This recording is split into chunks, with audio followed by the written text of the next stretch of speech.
Assalamualaikum warahmatullahi wabarakatuh. Alhamdulillahi rabbil alamin. Allahumma shalli ala sayyidina Muhammad wa ala ali sayyidina Muhammad. Tempo hari saya melihat berita di internet, ada saudari kita yang meninggal hamil pendarahan, ditinggal pacarnya yang laki-laki itu tidak mau menikahi, tidak mau bertanggung jawab. Sudah berbuat enak-enak, tapi begitu pacarnya itu hamil, justru pacarnya disuruh mengaborsi, diminta meminum cairan yang bisa menggugurkan kandungannya. Wafat saudari kita dalam keadaan pendarahan, pacarnya si laki-laki itu kemudian ditangkap pihak berwenang. Hal ini membuat saya ingin menyampaikan lagi kepada khususnya umat Islam. Kita bisa mengambil hikmah dari sudut pandang ma'rifatullah, ilmu mengenal Allah, tentang izinnya, af'alnya, perbuatan Allah, keputusan Allah kepada hamba-hambanya setelah berbuat sesuatu, tentang asma-asmanya dan sifat-sifatnya. Begitu juga tentang syariatnya, peraturan-peraturan. Saudara-saudariku yang dirahmati Allah,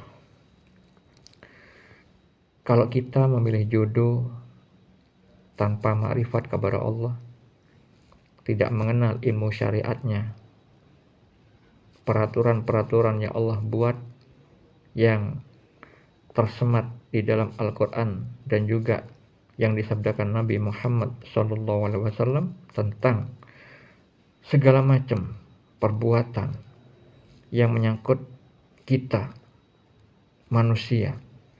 Begitu juga di dalam mencari jodoh, cara mencari jodoh yang terbaik menurut Allah yang maha mengetahui sisi lahir dan batin semua makhluknya.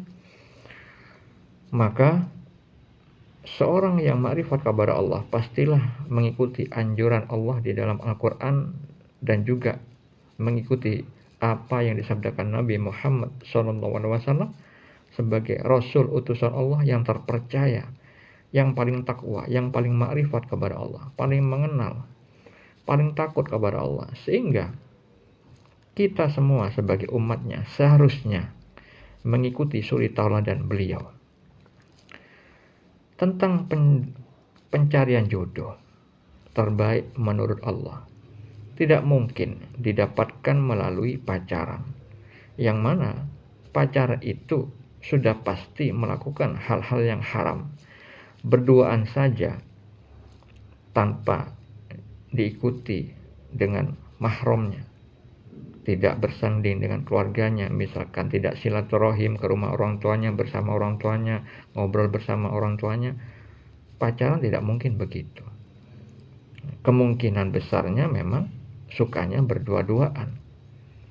Akhirnya setan menjadi pihak ketiganya, menjerumuskan orang-orang yang pacaran, seperti halnya berita yang tadi saya sampaikan, wanita hamil pendarahan, pacarnya tidak mau bertanggung jawab, justru si perempuannya sudah hamil, sudah pendarahan, dibawa keluar kota, disuruh meminum minuman untuk mengaborsi anaknya. Berzina sudah berdosa besar, disuruh membunuh janin juga berdosa besar. Saudara-saudariku yang dirahmati Allah, rumus jodoh itu sudah Allah firmankan di dalam surat An-Nur ayat 26 bahwa perempuan-perempuan yang keji adalah untuk laki-laki yang keji pula. Perempuan yang baik adalah untuk laki-laki yang baik. Begitu juga sebaliknya. Jadi kalau misalkan kita umat Islam ingin mendapatkan jodoh terbaik menurut Allah, yang maha mengetahui sisi lahir dan batinnya manusia-manusia ciptaannya. Jangan sampai memilih cara yang Allah haramkan, ya Allah larang. Ibaratnya kita ingin meminum teh yang rasanya manis, tapi caranya salah. Kita memakai garam, tidak memakai gula. Walaupun gelasnya memakai gelas emas, diaduk 1 juta kali, mengucapkan basmalah, rasanya pasti tetap asin. Hasilnya tetap tidak manis. Karena apa? Caranya sudah salah. Maka untuk mendapatkan hasil yang benar, hasil yang baik, ikuti niat dan cara yang benar. Allah sudah berfirman dalam Al-Quran surat An-Nisa ayat 79 bahwa kalau misalkan kita mendapatkan musibah buruk yang menimpa diri kita, itu adalah kesalahan diri kita sendiri. Allah Ta'ala berfirman dalam surat yang lain bahwa Allah tidak pernah menzolimi hamba-hambanya, namun hamba-hambanya sendiri yang menzolimi diri sendiri. Tidak mengikuti anjuran Allah di dalam Al-Quran, tidak mengikuti sabda Nabi Muhammad SAW. Agar apa? Menghindari perbuatan maksiat, jangan mendekati perbuatan zina. Pacaran, aktivitasnya kebanyakan menjerumuskan kepada kebinasaan. Sudah banyak berita-berita orang meninggal setelah pacaran, bunuh diri, dibunuh, hamil. Bahkan di Surabaya dulu ada wanita meninggal dalam keadaan tidak berbusana, mulutnya malah disumpal dengan celana dalam dan meninggalnya di selokan. Saudara-saudariku, Allah tidak pernah menzalimi hamba-hambanya.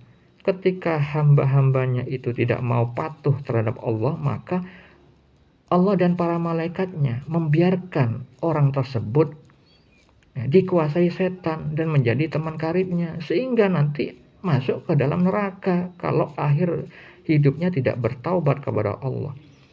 Seperti halnya Allah sudah firmankan dalam surah Az-Zukhruf ayat 36. Yang berpaling dari pengajaran Allah, tidak mengikuti Al-Quran, Allah biarkan setan menyesatkannya dan menjadi teman karibnya. Akhirnya melahirkan perbuatan-perbuatan tercela, pacaran, hubungan intim. Bayangkan gimana manusia diberikan akal tidak memakai akalnya. Sama dengan hewan, gonta-ganti pasangan, hubungan intim tanpa akad pernikahan yang disucikan Allah, manusia memilih dengan caranya sendiri sehingga dapat keburukan, dan itulah yang Allah firmankan dalam surah An-Nisa 79. Keburukan yang menimpa diri manusia adalah kesalahan diri manusia sendiri. Saudara-saudariku yang dirahmati Allah, saya sudah memberikan video tentang bagaimana cara memilih jodoh yang sudah saya amalkan tanpa pacaran, bahkan kenal Facebook, tapi mendapatkan jodoh terbaik menurut Allah. Saya maupun istri saya melakukan sholat istikharah, tapi juga disertai dengan banyak bersolawat kepada Nabi Muhammad SAW, mengikuti perintah Allah, dan juga jangan meninggalkan sholat 5 waktu yang Allah wajibkan. Sehingga saya dan istri saya mendapatkan petunjuk masing-masing, kita mendapatkan mimpi petunjuk dari Allah Subhanahu wa Ta'ala yang maha benar petunjuknya. Istri saya mendapatkan petunjuk tentang diri saya walaupun tanpa pacaran, walaupun tanpa ketemuan muka, tapi langsung ta'aruf, langsung orang tuanya Allah izinkan untuk saya menikahinya. Dan saya pun mendapatkan petunjuk tentang istri saya melalui apa? Sarana mimpi. Di dalam syariat Islam, mimpi adalah bagian dari syariat. Sudah banyak video yang sudah saya sharing di akun ini tentang kisah spiritual, kisah nyata spiritual, makom-makom spiritual, petunjuk dari Allah Subhanahu wa Ta'ala, segala macam. Dan itu sebagian besar yang saya alami dan istri saya juga mengalaminya. Begitu juga tentang pencarian jodoh. Kami berdua menikah tanpa pacaran, tanpa gombal-gombalan, tapi ngikuti petunjuk Allah, sehingga anak kami ketikalah hamil istri saya mimpi anak laki-laki mengatakan Allah. Akhirnya anak saya laki-laki telinganya diberi lafaz Allah. Insya Allah itu tanda keridhaan Allah. Semoga bermanfaat. Assalamualaikum warahmatullahi wabarakatuh.